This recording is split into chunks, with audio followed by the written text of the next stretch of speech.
Hello ladies and gentlemen, and welcome back to C.A.R Entertainment, where we will be bringing you the highlights of the Long Super Value Championship Round 7 game between Burndennett Cricket Club, who are top of the league, against Fox Lodge, who is currently sitting second, but with Ardmore taking a full 25 points in this round, Fox Lodge need to win to go top, which will actually leapfrog Ardmore and Burndennett, otherwise they will be in third place. Now, Fox Lodge played Bonds Glen the week before this, whilst there wasn't a beef, and managed to get the win there with Connie hitting a superb 99 to get them over the line. Craig Alexander getting 5 wickets, I believe it was, as well. But we're going to start off. Fox Lodge are going to be bowling first in this game, and they will start off with Jimmy McIntyre from the ball, and you've seen his stats coming up there now. And that's straight down to Aiden at the 4th slip. Oh, great start for Fox Lodge in the very first over. Mark Pollock goes back for a duck, and a wonderful start here from Fox Lodge. Jamie straight away picking up a wicket, and that leaves Burndennett 1 for 1 here early on. So a great start by the Foxes. Aaron Haywood going to open with himself here. Look at that for stats, ladies and gentlemen. 37 wickets. That's amazing going. That's really, really good bowling from Aaron. He's a big-time wicket taker for Fox Lodge. He comes in here. That one's going to be straight in through cover, though, but you don't mind to see it when it's in the air like that. Very easily, about a couple of feet more to the left or right, and it was going to be caught. So Aaron will not be too disheartened by that here. And at the midway point through this 4th over, Burndennett are 19 for 1. But we'll see what happens the very next ball. Aaron needs a good comeback. That's not going to be quite the case, though. Once again in the air, though, so it won't be too disheartening. But he is going to have to probably vary that line a wee bit now, because it's a wee bit easy there for the batsman just to smack it through cover. And very easy indeed. Of course, Burndennett's pro, Salman Ahmed, in here now, probably the best pro in the league at the moment. That's a great shot. Oh, it's been dropped, actually. It was a good shot, but like I said, playing aerial, and they've been given a lifeline there. TJ dropping the man, and the ball actually been hit so hard it goes to their boundary rope for 4. They need to be taken, though, at this level. Going to be a bowling change. Darren's going to come off here. Levi's going to come on. He's came in. Of course, no Craig or Coopy for this game. Levi going to be coming in here. It's well bowled, but it's been flashed through well. It wasn't actually a bad delivery, that, but it was dispatched nicely by the overseas professional. Salman Ahmed, definitely the best batting pro in the league. Bowling wise, he's taken a lot of wickets, but a lot of his wickets have been coming down against the lower order batsmen. He probably, he'll want to take wickets against the top order. But if Burndennett are top of the league, hey, who cares? They're definitely playing very good cricket at the moment. Levi, as we see there, getting bashed for a 4 for the leg side, just missing his line and left there, which is a story of Fox Lodge's bowling this year, really. They're missing their line and left quite a lot. That one, Jamie, he's just put it down right in the slot, and he's been sent for 6 by Mark Dock. It's a great shot, straight back over Jamie's head, and it goes all the way for 6, like I said. So, good batting here from Burndennett at the moment, nearly going at 6 and over, as they're 41 for 1 after 7. Levi's going to come in here. He's going to be bowling away again, just missing his line and left, and he's going to go down leg side for 4 more per ball in this, missing the line and left. But of course, I'm only showing you the boundaries. Levi actually is actually bowling quite a good spell, believe it or not. We see Adam Walker, the new bowler, on 29 wickets, and economy of 6.2. He has another wicket take for Fox Lodge, and that's it's too short, but it gets bounced away. It wasn't really actually too short. It was actually sort of that length that you want the bowl at, and it gives those professional room to free his arms as well, which is something you don't want to do to professionals. So let's see what Adam does here in the 13th over. Oh, it's a wonderful delivery, and he bowls him. Oh, yes, what a delivery. I tell you what, that's some shocking batting after me complimenting him. He's left that. He's tried to leave that for some reason, because there wasn't too much swing on it, not a great bit of seam. It was just a wee bit sort of at that area where you just don't like the ball to come at you, but for a professional, you'd imagine he would have worked it off his body, and he was only able to do that. And we see a Chinese cut here with Levi bowling, but Adam will take it, and he's bowled brilliantly there, and he just smashes Ahmed for 36. He'll be disappointed, especially with the way he got out. It was a horrible shot. Well, he didn't even offer a shot, to be honest, so it's probably maybe a LBW as well if we give it a peel up. But yeah, definitely very good indeed from Adam Walker there. Levi comes in, that's going to be crashed for cover for 4. Conceding the odd boundary over here, about 1 boundary over he's going for. So he's going to have to try and fix that one. Someone that a lot of the Fox Lodge bowlers are actually doing at the moment is giving up at least a boundary and over. The Burndennett batsmen are sort of starting the over with 4 already, and then they're just trying to build on that. It's too many freebies from Fox Lodge. That's it, they slap right out of the catch. And Levi, after going for a couple of boundaries, he does pick up his wicket, and he's well deserved that too, because he has found the edge quite often, but it's just not went. And Eddie McGettigan goes for 11. I believe he's the Burndennett skipper. I could be wrong on that, though. But he does go for 11. Levi picks up his first of the day. So Levi with 1, Adam with 1, and Jamie with 1 here. And Aaron says, you know what, we're going to go back to a wee bit of spin. Connie coming on the boat, who's been very good in the bowling department. Coming up with 99 against Bonsglen last time out too. He'll be happy with his batting at the moment as well. Finally getting a good score for Fox Lodge. Of course, though, missing out in his big ton. But it was actually, I actually joked around and I said it was very nice of you not to get your ton with me not there to record it. But yeah, hopefully he can go on and get a couple of centuries this year for Fox Lodge, 3 or 4. You definitely need him to anyway. As we see, Levi comes in, bashed right back over the top. Watch the C.A.R. Oh my goodness, that's 6. But hopefully the C.A.R's alright there. Comes out. That's going to be straight to Aiden. Is it Aiden? I don't know who quite it is, but it's been dropped regardless, whoever it was, I believe. Could have been over their head, though. Hard to tell from this angle. Decent distance away there. Connie's going to come in. He's bowled him. Great bowling from Connie. He gets his wicket. And Burndennett now 94 for 4. Mark Dog does go for a very well made 41. So 20.5 overs gone here. And Burndennett sitting at a decent bit here, 94 for 4. They'll be disappointed with how many wickets are down. Fox Lodge will definitely be looking right. You know what? Get them all out for less than 200 at this point. That definitely has to be the goal, especially when you look at them being 103 for 4 after 25.2 overs. It's going to be Alistair running here now. It's not actually a bad delivery. It's just a good shot that to sort of pull him around and into the gap. But it's actually been a no ball that as well by Alistair. So he's going to have to go for 5 off that there. That's a big trail, big hag. But I'll tell you what, it's a very good one because it goes all the way. Is it 6? No, I think it was only given us 4 there by the umpire. I would have seen his arms go up, but it does go for 4. Aaron, that's an oh, he gets a wee bit on that, the batsman, and it's going to run down for 4, but fine leg. Too wide by the fine leg man, or for fine leg he's too wide. He's more in like a square leg or a square. So now Aaron turns to Jace. Jace is going to come in here now. That's too full off his first ball, and that's going to go all the way for 4. Lovely shot there by the batsman. And he does get 4 off it. Jace, of course, with magnificent figures this year. 6 for 9 against Kelly Clooney away in that 2-day game. And that's all. Walker's got a wicket. Eggs off. Barr has to go. He's nicked behind. Bowler Adam catch Barry Scott. It's another catch for Barry behind the stumps. He was actually arrived late. Fox Lodge are playing with 10 men for the first portion of this game. That's a great shot over the top of cover for 4 runs. But yeah, Fox Lodge playing with 10 men for the start of this game. Barry running late, coming back from work, I believe it was. He's a coach for Ireland, so nothing you can really do about that there, really. But it was massively unfortunate. You would imagine Fox Lodge could have found someone to just field for them for that little period of time, but that is not the case. We move on now to the 40th over here. Jamie's going to be bowling, and quite the story here of this last 10-15 overs, really, is just a lot of boundaries coming off Fox Lodge, giving them 1 over, like I've been saying, and there's been odd ones before. I believe that's going to go down the rope as well for 4 more, and that makes Burndennett on the 189 for 5 here as Aaron comes in. He gets a wicket. He finally breaks his partnership. Mackay goes for 19. Aaron whiff for the wicket, bowled him.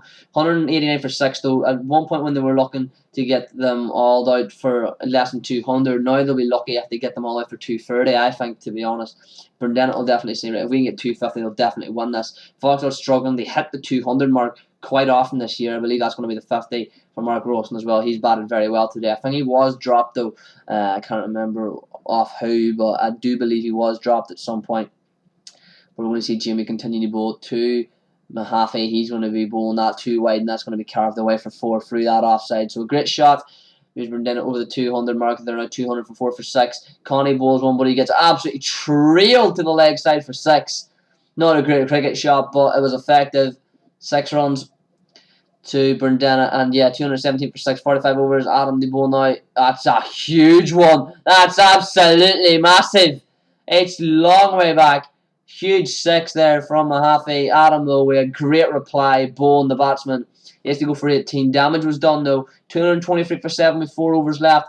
Burndennett, if they get 250, I think that'll be the game out of Richard Fox Lodge, because like I've been saying, Fox Lodge, that's going to be a stomping well bowled by Connie. Good bounce, and Rolston does go for a very well made 53. But yeah, like I've been saying, Fox Lodge struggling quite a lot this year to get over that 200 mark. They've done it, I believe, twice They did it against New Buildings away. They got over 250, and then they did it against Kelly Clooney as well, where they nearly got 300 in a 40 over game, so which is very good. But other than those 2 times, I don't believe they've got over 250. And in Northern Ireland cricket, you're looking at 250 should be your target in every single game, because most teams should be able to score 250. There's the odd time where if you're a really good bowler, we see that one being bashed for 6. The 200 might be alright, like whenever Fox have been able to win games doing that, such as against Ballymena. But of course, there's different days where that calls for, but definitely 250 should be the target majority of the time here. Second ball off the final over, actually, after I go on that wee bit of a rant, Adam gets bashed. He's taken 3 wickets today so far. Burndennett 253 for 8. Let's see what happens in the final ball off the Summons. Oh, well, ball by Adam, man. Comes down the track, goes for a big wipe, misses it. Snodgrass goes for 18, and that's going to be Burndennett 9 down. So, Foxtrot will definitely get a couple of points unless they absolutely get demolished in their batting. They just bat absolutely horribly. But as you look through the bowling innings, Adam Walker definitely the pick of the bowlers, 4 for 63 off 9 overs. Definitely about economy of 7, but those 4 wickets definitely invaluable. Connie then your next best with 2 for 42 and an economy of 4.6. And we're going to join here now for the Fox Lodge batsmen, where they're going to down to chase 250. They should be able to do it, Burndennett. It's not the biggest ground in the world, and the batsmen are in good nick. Barry seem to get more scores here now, 30s and 40s. Jace as well, man in form, Bratton brilliantly. Brian, of course, obviously steady, and Connie coming off his 99. So, first ball, down the leg side, it's going to go for a wide. And that's a good start for Fox Lodge. 254 more of those will be nice, but I don't think that's quite going to happen. Second ball in, no, it was going to go for a wide, but Jace does get a wee tickle on it to help it on its way, and he gets 4 for it. So after 1 legal ball bowled in this innings, Fox Lodge are 5 without loss. Moving on to the 4th ball, that's a very slow bouncer. That's not going to work against Jace, my friend. That's 4 more. So very good start here from Fox Lodge and from Jason Milligan. We move on to over 2. It's going to be Ahmed and team ball to Barry Scott. That one's just down the leg side. Barry, like Jace did in the second ball of the first over, will just help it's on its way, just down the leg side. The problem with the Burndennett field, it's not a very nice ground to field that, because you have that wall marking the boundary, and so you can't dive to really stop the ball. That's a great shot from Jace as well. They hit for 4. Most grounds you have the rope, and so you can dive and sort of paddle the ball back, but you can't do it here, otherwise you're definitely risking yourself with a dislocated shoulder or something even more serious like a leg fracture or something if you slide them with your legs first. So it's definitely a very poor ground to field at, because especially if you're on the boundary, just because it is scary whenever the ball runs away, like that shot we've seen Barry tickle away. As we've seen, that was another great shot. Comes in Jace, he's going to bash that one for the leg side. It's not another great shot, so a fabulous start here from Fox Lodge. Yeah, like we've seen when Barry tickled that one down, the man probably could have got there, but he didn't want to slide in and risk injuring himself. New bowling change, Mackay comes in. Barry with a great shot there through the covers. That's going to run away for 4 as well. Probably the batsman could have made, or the fielder could have made a sliding effort there, but again, not wanting to risk an injury. So I know if I was fielding, I wouldn't want to be fielding here in the boundary. It's a very tough place, not a nice ground to field that indeed. And that's another great shot from Barry. The first ball, the 11th over, it's a great shot. The man does go and try and field that one out there with a slide sort of the fencing out there, so it's a wee bit less risky. But Barry, magnificent form here at the moment. That one down the ground, he will beat the man at Waldron. It's going to go for 4 more. So fabulous batting here from Barry Scott and from Jace as well. Jace has been batting well, finding the gaps well here, these two. They've been putting on quite a few 50 partnerships here, and they'll be looking to do something similar. And there it is. Jace will bring up the 50 partnership with a fabulous 6 off Rolston just before the end of the 12th over. 51 without loss. These two have batted very well to start off Fox Lodge's chase, and the put Fox Lodge definitely ahead by quite a bit here to start off with. A very loose delivery off the final ball off the 12th, and Jace will definitely smack it away through that fine leg region for 4. So very, very good first 12 over here for Fox Lodge, as they are 55 without loss. Roasting in here now, the bowled Jace. Oh, he puts it straight up, but it's going to be a tough catch. He's running for it, but he does take it. It's a great catch, and Jace has to go for just 25. He'll be disappointed he didn't go on and get more than that. He was looking in good neck once more, but 25 is what it is, and the partnership is broken at 61 for 1. Brian Allen, the man at number 3, he's got a very tidy average of 38.4 and a very healthy strike rate of 100.4 as well. His best 119 coming this year. Barry, now that's a wonderful shot. Barry looks an absolute beautiful nick. This is the best I've seen Barry bat, and that is including again when he got his 107 against Turban last time out. This is how good he's batting whenever I was watching him. Absolutely flawless batting. Hasn't put a foot wrong really, and another great shot from Brian there through the coverage. But Barry's looked an absolutely unbelievable nick. He's definitely probably the best I've seen him bat. He's looked, hasn't given any chances. He's been flawless really, playing the ball under his eyes. He's just been very, very good, and that's really the first time we've sort of seen anything happened then there, but he picks his gap, edges are through here now. Oh, he's edged that one. It's going to trickle down here for a minute. Oh my god, what's happened here? Why is the man celebrating for? He hasn't given him, has he? You're joking. Barry Scott has to go for 43 LBW. We're going to have to take a look at this replay because I've been absolutely shocked and astounded at how this can be given LBW. It's going to be Connie in at number 4. We'll get the replay on here in a minute, guys. Of course, Connie's new best 99 and an average 23.2. He's looking to improve that. But I want to take a replay and see what happened here with Barry's dismissal. So we see the ball being bowled down here now. Slowed it down for you just to make sure. So the ball's questionably pitched outside leg here to start with. It seems back in. It looks like there's an edge onto the pad as well. And yeah, he's been given an LBW. So yeah, but Barry himself said he had him, and there's a dent in the bat and all, like, and definitely there was a massive noise anyway. As we see Brian have a beautiful shot through there, and that's going to bring up the 100 for Fox Lodge, 101 for 2. But yeah, it's an absolute howling umpire decision, and frankly, we can't have those decisions in the game, especially whenever it seems like the umpires in the Northwest don't know the rules, because there is a rule, and it's in the rule book for the MCC, which all governing cricket bodies should and the ICC do follow, and that is that all batsmen will receive the benefit of the doubt whenever there is a question in the umpire's mind, and unless you're 100% certain that the decision is out, you should give not out because the batsman gives the benefit of the doubt.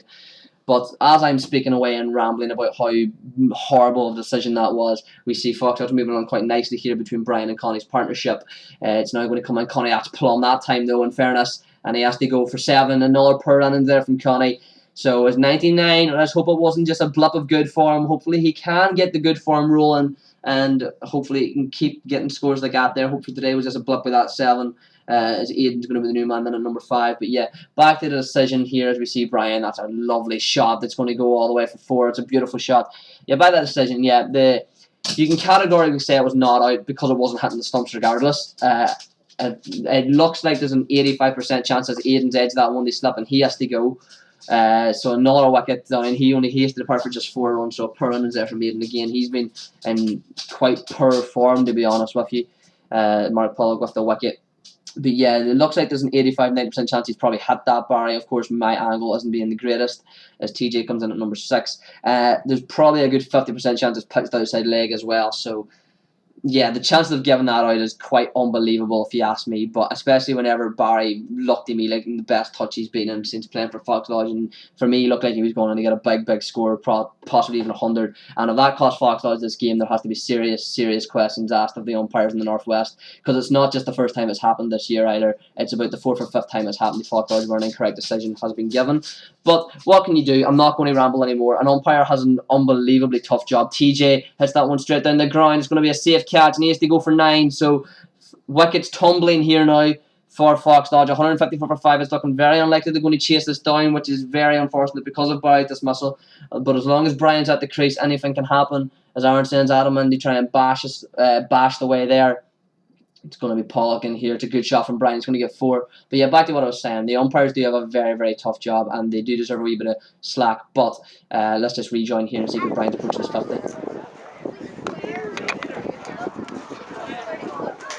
Good run.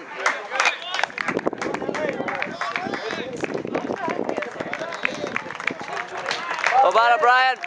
Over to Brian, right. So yeah, Brian pushing his 50 very well there. Done another great shot by Brian there to get 4 more. So as long as he's at the crease, Fox Lodge do stand a chance. 172 for 5 here after 36.1 overs. The umpires have a very tough job, but whenever they don't know the rule, give the batsman the benefit of the doubt. You have to. Oh, straight up by Brian, he's out. Oh no, you're joking. Very well bowled by Ahmed, you have to say. Brian out for 61, and it looks like that's Fox Lodge's chances gone of winning this game, to be honest. 177 for 6, needing nearly 100 more runs. It's going to be very tough here. Jamie Mack comes in. We're going to need something special from him and Adam, probably 20s or 30s from each of them. Ball comes in here. Adam smashes it. What a shot for 6. Just to finish what I was saying, yeah, once more, if the umpires don't know how to give the batsman the benefit of the doubt, then something has to be. Then there has to be questions asked there. We see Adam had that one straight up. I thought it's gone longer. I thought it went further than what it did. It's going to be a tough catch, but the man takes it very well mid wicket. We'll move on from what happened. I shouldn't be talking about the decision anymore. It happened, and it's probably going to cost Fox Lodge the game. But hey, it happened, and what else can you do about it? You just have to move on here. yeah, there's nothing really I can say about it or do about it now. You just have to move on, and hopefully it doesn't happen again. And we see comes in Aaron Haywood, beautiful shot down the ground from the skip. 6 runs, and that means Foxdale's only 195 for 7. Moving along nicely here with these two, Jamie and Aaron. Aaron batting quite well, depending on the skipper's not being resilient. A ball comes in. Jamie, he's just played sort of half-hearted shot there. It's a good catch running over his head, and that's another wicket. Jamie has to go for 2. Foxdale's 195 for 8, and that's probably the game gone. Levi and an Alistair after him. Levi, of course, decent batter with the seconds. Alistair, probably the worst batting form he's ever going to have in his life. I find it hard to believe if he bats worse than what he is at the moment. Good shot from Aaron, back down the ground for 4 there, though. He's putting on a very nice skipper's knock. They move Foxdale over the 200 mark, and they will definitely get points, being in within a couple of runs off what they got here. But as we soon see in the 3rd ball of the 43rd over, Ahmed clears up, getting his 4th off the day, and Aaron has to go for 14 as Foxdale are 201 for 9. So, yeah, like I was saying, Ahmed very good bowler. He's been getting wickets every now and then. A lot of his wickets coming against the lower order batsmen, in fairness. But he got that big one of Brian, and that's, even if he just took that 1 wicket, you would have still fancied Burndennett to win this because of the strike rates of these batsmen here. It's a big appeal. Also looks like he's hit that, but yeah, he's been given. I think it wasn't going to make a difference if he was given or not given. It would have been very unlikely Foxdale to win this game, and they have lost it by a margin of 50 runs. So all out for 203 or 44.1 overs. Ahmed with 5 wickets, but Ralston definitely man of the match. He has 53 and a couple of wickets and a couple of catches too. So very well done from him. Levi was your not out man. He scored 1. Brian top scoring with 61. Then Barry with 43. But Barry definitely should have been going on to get a ton, just unfortunately with the dismissal. And then Jace, your next best, with 25. Of course, Connie should be disappointed as well with just 7 after scoring 99 last time out too. Hopefully he can just find a bit of form, because we saw Foxdale will seriously need him to start batting well here in this second half of the season, as that does first half. So as you see there, guys, there is the roundup of the game. I'm Dylan from C.A.R Entertainment. I'll see you next time. Hey you, I saw you from the distance. Hey you, can we talk?